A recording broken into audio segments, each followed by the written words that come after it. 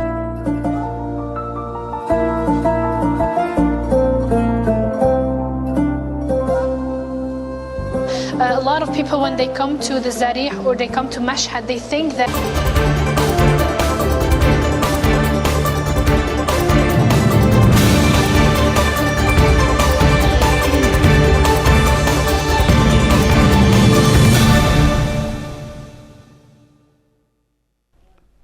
Welcome back ناظرین. ہمارا programme کا سلسلہ جہاں سے منقطع ہوا تھا وہاں شروع کرتے ہیں.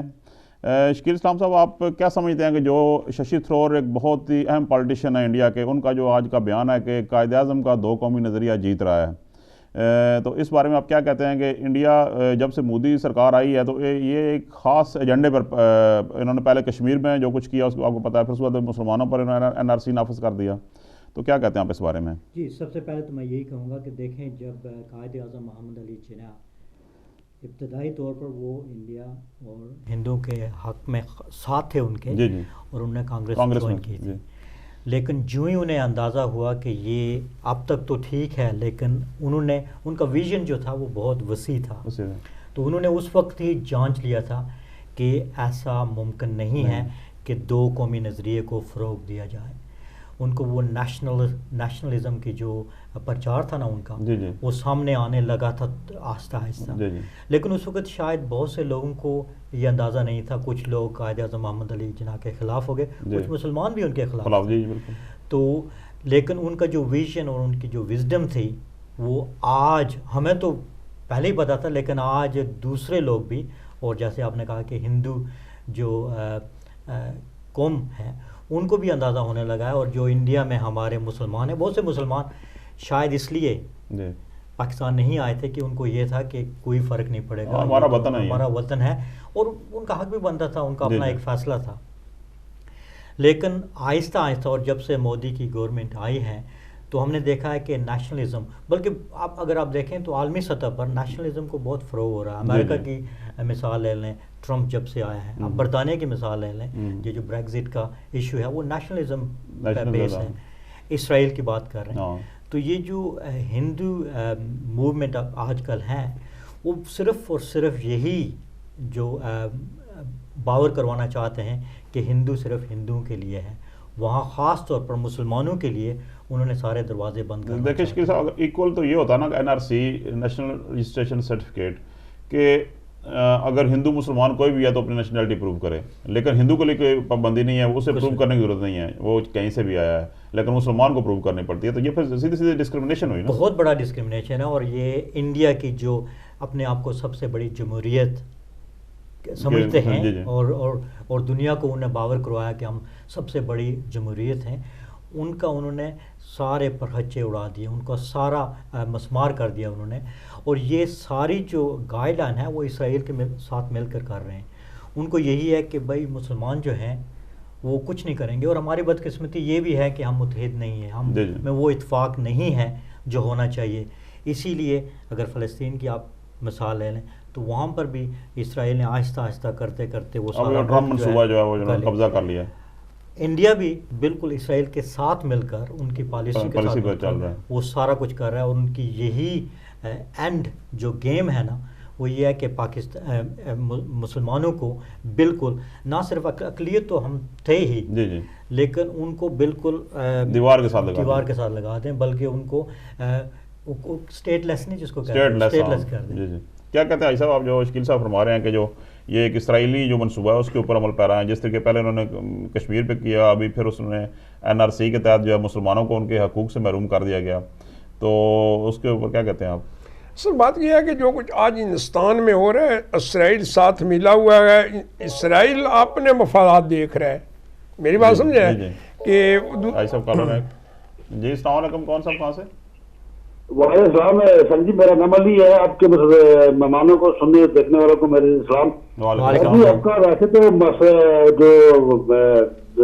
جو ٹاپک ہے وہ تو آپ انڈیا کے اوپر بات کریں, لیکن میں کشمیر کے اوپر میں تھوڑی سی بات کرنا چاہتا ہوں کہ بزرگوں نے اس سے پہلے ایک چیز مینشن کی ہے, اور میں نے بھی کافی پہلے ایک پروگرام میں نے چیزیں مینشن کرتا رہا تھا, اور دوسرے بھی میں نے کافی دیکھا. لیکن یہ بات درست ہے کہ اگر کشمیر کی ایک لیڈرشپ جو ایک ڈیلیگیشن بنائی جائے, جیسے مشال ملک ہے یا کچھ اس طرح کے لوگ ہیں, ان کے اندر ایک ڈیلیگیشن بنائی جائے اور انہیں راؤنڈ ورلڈ ٹریول کیا جائے, اور ایک کشمیر کے اوپر ایک ڈاکیومنٹری بنائی جائے جو جتنے بڑے بڑے کیپٹل ہیں یورپ کے یا دوسرے ملکوں کے, ان کے اندر وہ کیپٹل کے اندر وہ ایونٹس کرائے جائیں, وہاں اسکرین پر وہ ڈاکیومنٹری دکھائی جائے, وہ جس طرح کے ظلم و ستم ہو رہے کشمیر کے اوپر, اور وہاں وہ اسپیچز کرائی جائیں. تو اس طرح جو انٹرنیشنل میڈیا اس کو اٹریکٹ کیا جائے, تو یہ ساری چیزیں کرنی چاہیے. میرے خیال میں ایک ڈیلیگیشن ہونی چاہیے اس طرح کی, ایک ڈیلیگیشن بنا کر اس کو راؤنڈ ورلڈ ٹریول کرانا چاہیے. تو اس طرح کے ایونٹ جو ہے وہ ہمارے لوگ ہر ملک میں ہمارے لوگ ہیں, ہر ملک میں ہم سپورٹ کرنے کے لیے جہاں پہنچیں گے اور وہاں جو ہے نا ایونٹ جو آرگنائز بھی کریں گے.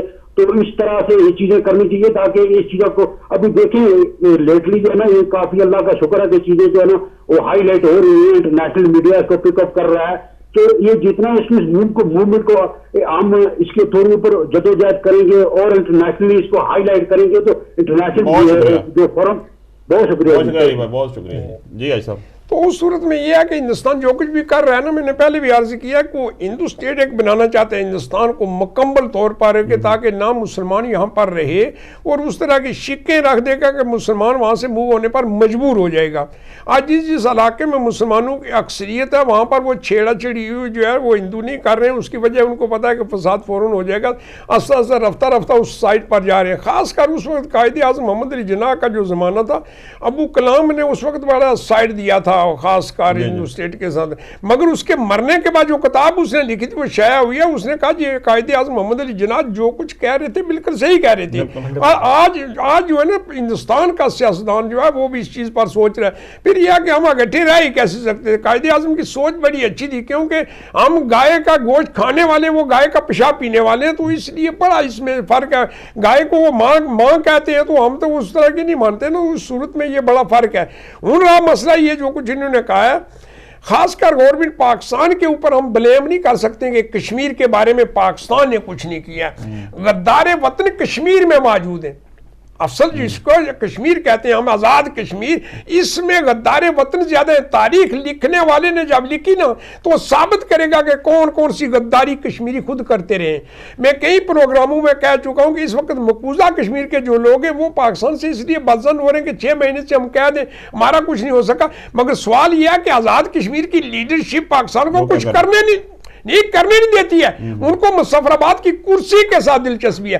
دیکھیں کہ کل ایک لیڈر کا میں بیان پڑھ رہا تھا, وہ کہہ رہا تھا کہ پاکستان کے اوپر ہمیں بڑے شکوے, جس نے کبھی یہ لب کشائی کی نہیں. یہ پہلی بار اس نے بولا ہے. برمنگھم ایک جلسے میں نے اس کو منشن کیا تھا اس کی غلطیاں, مگر یہ کہ میں سمجھتا ہوں کہ آزاد کشمیر کے لیڈروں کی اس میں بہت بڑی غلطی ہے اور بہت بڑی غداری ہے. میں ایک سوال ہے کہ جیسے یہاں پر لیڈر آپ کے آزاد کشمیر سے آتے ہیں, ہم نے دیکھا آپ تو ملتے بھی رہتے ہیں ان سے, یہاں پر بڑی ان کی آب وگت اور بڑے مطلب ان کو سروں پہ بٹھایا جاتا ہے, لیکن وہ واپس جا کر تو بھول جاتے ہیں کشمیریوں کو, اور یہاں اور کشمیریوں کو بھول جاتے ہیں. کیا کہتے ہیں آپ اس بارے میں؟ اصل بات یہ ہے کہ یہاں پر میں نے کہا نا کہ وہ نالائق قسم کی جو قیادت ہے نا, ان کی فالوور جو لوگ ہیں وہ یہ کر رہے ہیں. پچھلے دنوں میں نے برمنگھم میں ایک جلسے میں تقریر کرتے ہوئے کچھ کہا, تو ایک وکیل تھا تو اس نے اٹھ کر میری بات کے اوپر